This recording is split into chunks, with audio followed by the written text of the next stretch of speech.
Bon début de semaine à toutes et à tous, mesdames et messieurs. Merci de faire confiance au journal de la ville et tout de suite le sommaire. Les inspecteurs de l'enseignement du Congo menacent d'aller en grève. Ils donnent un ultimatum de 15 jours au gouvernement congolais si rien n'est fait pour résoudre leurs desiderata. Vous suivrez dans ce journal le secrétaire général du Signeco, Henri Christin Longenja. Les jeunes violents, communément appelés Koulouna, en formation depuis ce lundi 16 mai. Une formation organisée par la Ligue de femmes pour le développement et l'éducation à la démocratie LIFDED qui va les aider à construire la paix et s'est constituée en petite commission pour transmettre le message aux autres. La Commission électorale nationale indépendante s'est mise à un nouveau logo. Il était présenté au public ce lundi 16 mai. Il contient deux éléments majeurs, notamment une urne de transparence et une main d'un électeur qui glisse un bulletin dedans. C'est tout pour les sommaires, mesdames et messieurs, et encore une fois, bienvenue dans ce journal.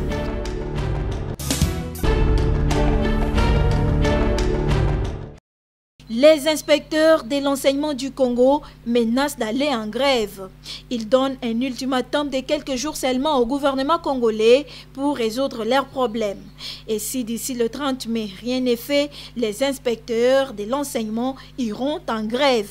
Ceci est une décision prise à l'issue d'une assemblée générale tenue ce samedi 14 mai 2022 à l'ITC Limité par le syndicat des inspecteurs de l'enseignement Signeco. Henri Christin Longenja est secrétaire général du Signeco. À partir de mercredi, tous les inspecteurs qui sont à Kinshasa et les agents, nous tous nous retrouvons au ministère d'État, le ministère du Budget, pour exiger les comptes rincés et exiger le paiement de nos primes à partir même du mois d'avril. Face au ministre de l'EPST, qui jusque-là n'a pas signé nos documents par rapport à ces primes, par rapport aux sous-gestes et d'autres réclamations, et vu le silence du gouvernement quant à ça, d'ici les 30, si le gouvernement ne résout pas les problèmes des inspecteurs, les 30 de ce mois, les inspecteurs iront en grève et c'est là sur toute l'étendue du territoire national. Ce préavis de grève est à prendre avec beaucoup de sérieux, insiste le CG du Signeco.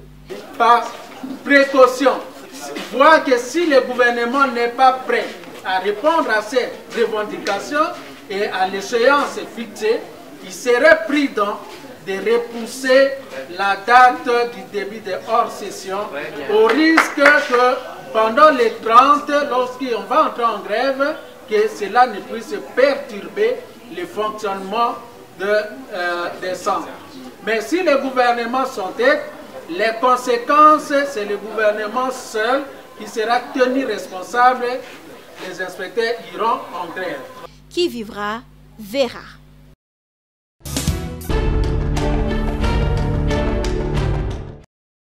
Les plateformes et organisations membres de l'Union des jeunes congolais pour les changements à travers toute la République démocratique du Congo se disent surpris de ce qui s'est passé à la plénière de l'Assemblée nationale sur l'adoption des options de réformes électorales. À notre grande surprise, de nos 5 revendications majeures sur l'inclusion des jeunes, rien n'a été évoqué lors de la plénière, et ce malgré les efforts de notre plaidoyer.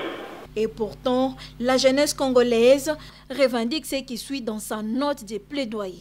Du quota pour le recrutement du personnel temporaire de la CENI, le quota de sièges réservés aux jeunes, la réduction du montant de la caution électorale pour les jeunes, l'irrécevabilité de listes qui ne tiennent pas compte des 30% des jeunes et du maintien du proportionnel comme système électoral et le rejet des cumuls des candidatures. Ne sachant à quel sens c'est voué, les plateformes et organisations membres de l'UJCC retournent leurs regards vers le président de la République, Félix Antoine Tshisekedi Tshilombo, garant des bons fonctionnements des institutions. Les réseaux de jeunes, toutes tendances confondues, sollicitent l'implication de son Excellence, le président de la République démocratique du Congo, chef de l'État, et de leurs honorables présidents, des deux chambres de bien vouloir accéder au cri des 70% de la population congolaise constituant les électeurs jeunes contenus dans le fichier électoral. Les élections de 2023 doivent s'organiser avec la participation de la jeunesse à tous les niveaux, car étant majoritaire au pays. Les jeunes sont déterminés que les élections de 2023 doivent être organisées en tenant compte de leur participation en tant que candidats, agents électoraux, témoins, observateurs, messagers, médiateurs et sensibilisateurs. Pas un pas sans la jeunesse.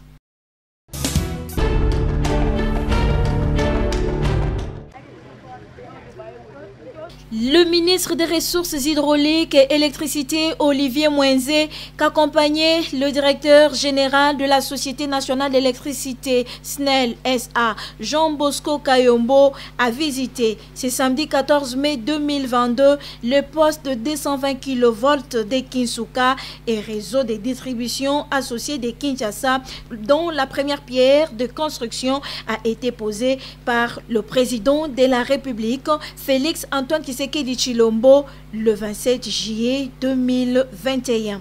Ces postes devront recevoir le courant produit de la centrale Zongo 2 en moins d'une année seulement. Les travaux évoluent à une vitesse exponentielle. Le ministre des Ressources hydrauliques et électricité, Olivier Mwenze, qui, à son arrivée dans ces sites, a reçu les ovations de la population et les honneurs de la police. Il a également visité les ouvrages des génies civils, construction des bâtiments, bétonnage, clôture, les travaux de construction métallique ainsi que la pose de certaines pièces électriques. Le directeur général de la SNEL, Jean Bosco Kayombo, rassure que les postes de 220 kV de Kinshasa sera fini et opérationnel tel que promis par le chef de l'État, Félix Antoine Tshisekedi, lors de son passage. En venant ici, vous avez été surpris de voir déjà toutes ces infrastructures qui sont déjà élevées. Donc tout est en train d'aller selon le programme et la SNEL y met tous ses moyens pour remplir son rôle. Et nous sommes en train de suivre l'entrepreneur Shanghai Électrique qui a une grande expérience dans le montage de ce poste. Il y a le Covid qui a fait que certaines grandes villes en Chine ont été confinées, dont particulièrement Shanghai, qui est un des premiers ports containers du monde. Et beaucoup de nos containers sont encore bloqués un peu dans cet embouteillage de containers. Mais nous mettons tout en œuvre pour que l'impact ne soit pas très grave. Victime d'occupations anarchiques de ces espaces, le ministre Olivier Mwenze a constaté la difficulté que connaît la SNEL à sécuriser ses pylônes, ses lignes et même ses concessions, comme ici au poste de Kinsuka. Pour la ligne d'arrivée, je pense que les problèmes sont quasiment résolus. Il y a eu une concertation avec la SNEL, avec les populations. Nous avons juste 5 pylônes pour rejoindre le poste. Mais pour la ligne qui part du poste vers le poste de Lingwala et Bandal, là effectivement il va falloir une implication du gouvernement, de mes collègues, les ministres des Affaires foncières, mais aussi de la ville de Kinshasa. On doit trouver une solution parce que la ligne existait avant et nous devons desservir la ville de Kinshasa avec cette électricité. Donc des solutions, c'est pour ça que nous sommes là. Nous allons visiter les quelques pylônes qui ont été pris à l'assaut par les populations. Ensemble, avec une commission qui sera établie, on verra comment lever les options. Mais nous y sommes vraiment engagés et de toutes les manières, on ne peut pas reculer. La ligne est là. La Kinshasa a besoin de cette énergie pour baisser le taux de délestage. et aussi surtout parce que c'est un poste moderne, c'est un poste qui vient avec des compteurs intelligents. Voilà, s'il y a des mesures à prendre, nous serons obligés de les prendre. Avec les travaux de la construction du poste de CPA, les habitants de ces coins de la capitale n'attendent que l'amélioration de la desserte en électricité.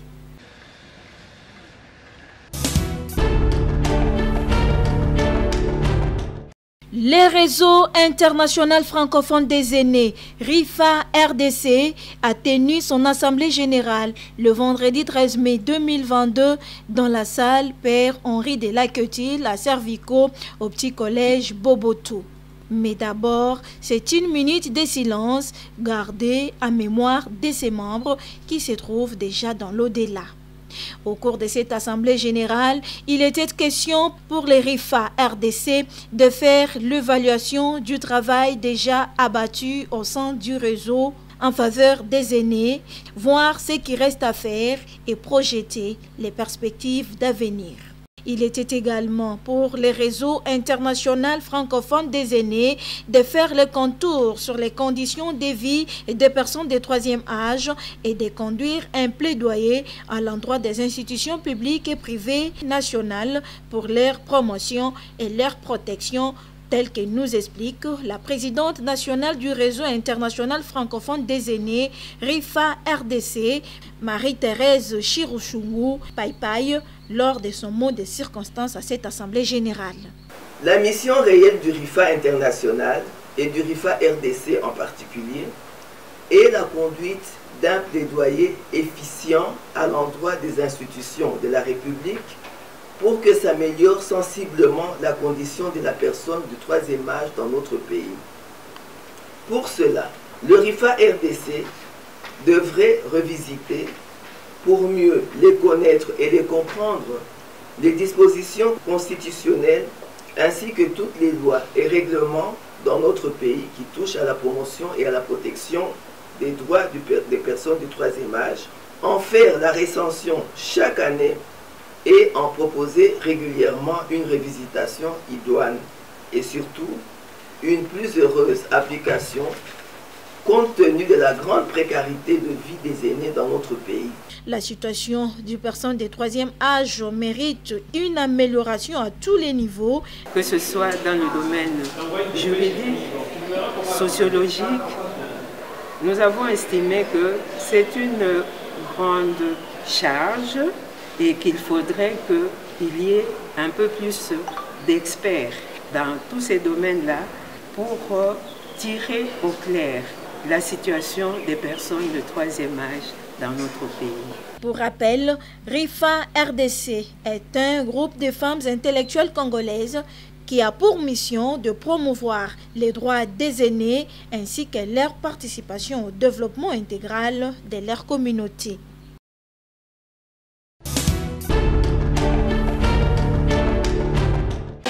Sa Majesté Maker Makanda est désormais le nouveau chef du groupement Munken Ambel, territoire du Diofa, dans le Kwilu.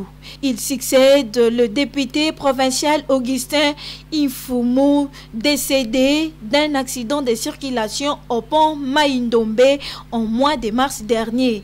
Le nouveau chef a été présenté officiellement aux notables et ressortissants de son groupement du secteur Kapia et du territoire du Diofa vivant à Kinshasa ce dimanche 15 mai 2022 à la foire internationale au cours d'une cérémonie de réception et d'hommage organisée par l'association socioculturelle Banama dont le député national de Demupassa Lukobong Ngankoy est le président et initiateur.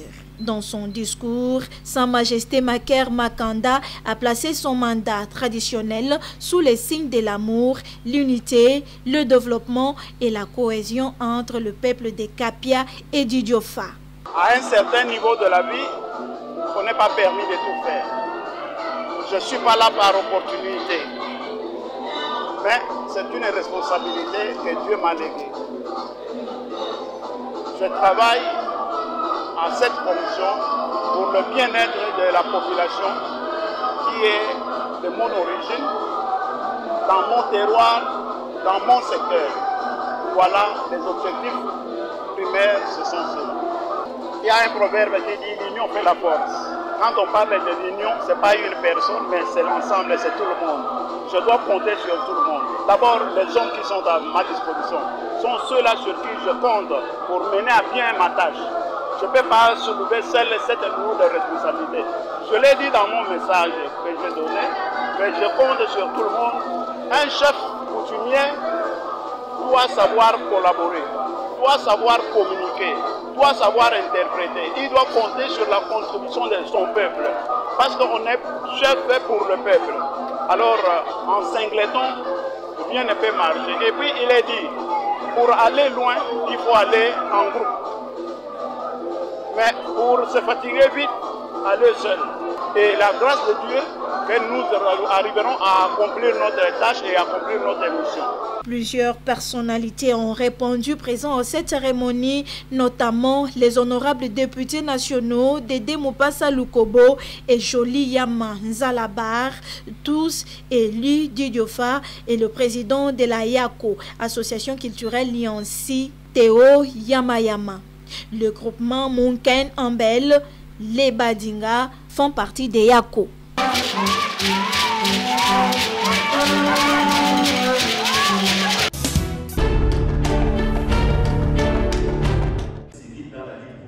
À quelques jours seulement de son lancement en République démocratique du Congo, le Centre des ressources et de la dynamisation de la société civile, une plateforme progressiste coordonnée par Dani Boss Singoma, vient de se mettre au travail. Ce vendredi 13 mai 2022, le CERDISOC a organisé une journée de réflexion sur les thèmes « Les organisations de la société civile dans la lutte pour la paix, la démocratie et le relèvement social et économique sans exclusion en RDC ». Cadre choisi, la salle Monseigneur Mounzi Roy du Centre culturel Boboto.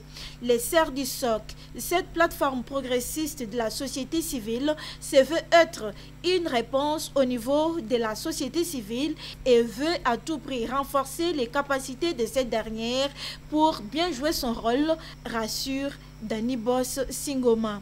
Bon, ici nous étions pour une rencontre des organisations de la société civile autour du CERDISOC. Le CERDISOC veut à tout prix renforcer les organisations de la société civile afin qu'elles soient capables de jouer, de mener leur rôle dans une vision plus progressiste et laïque. Donc pour nous, nous mettons le focus de notre intervention sur l'amélioration de la qualité de travail des organisations de la société civile, que ce soit au niveau local, au niveau des provinces, au niveau national. Et cette efficacité va d'abord de la maîtrise de l'analyse des enjeux contextuels, ça va aussi dans le sens de l'animation, des publics cibles et aussi de la transmission ou des interactions qui doivent exister entre les organisations de la société civile et les communautés à travers lesquelles elles agissent, mais aussi porter les revendications sociales des communautés afin que ces revendications puissent être bien entendues au niveau supérieur et trouver gain de cause. La plateforme CERDISOC s'inscrit dans les schémas progressistes, poursuit Dani Singoma. Donc dans ce schéma progressiste, par rapport à l'évolution du monde, par rapport à l'économie, par rapport à la vision de la paix, par rapport à la protection sociale et au libre examen qui doit être appliqué effectivement dans la société civile. Les CERDISOC restent ouverts à toute personne qui souhaite adhérer à sa vision.